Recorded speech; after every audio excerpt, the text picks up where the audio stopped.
তো আমরা এখন এখানে একটা হোম ইউজারদেরকে লাইন দেব। এটা হলো আমাদের ফাইবারের মেশিন, জোড়া দেওয়ার মেশিন, ফাইবার জোড়া দেওয়ার মেশিন, স্প্রাস মেশিন কি যেটাকে বলা হয়। আর টিজি, তারপরে প্যাসকোড এবং কস্টিপ। এই হলো কেবল, এই দেখতেছেন কেবল। এই যে শামিম কাজ করতেছে, শামিম মাঝখানে কি আটকিছে?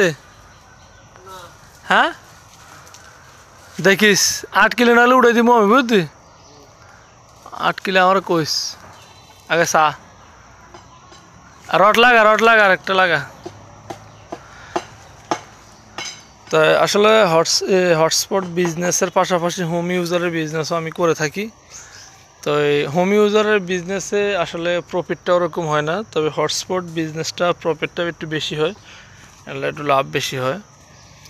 তো আপনারা যারা বেকার আছেন, তো আপনারা চাইলে আসলে হটস্পটের বিজনেসটা করতে পারেন। যদি হটস্পটের বিজনেসটা করতে চান সেক্ষেত্রে আমার সাথে যোগাযোগ করতে পারেন। আমরা রেডিয়ার সার্ভারে সাপোর্ট দিয়ে থাকি।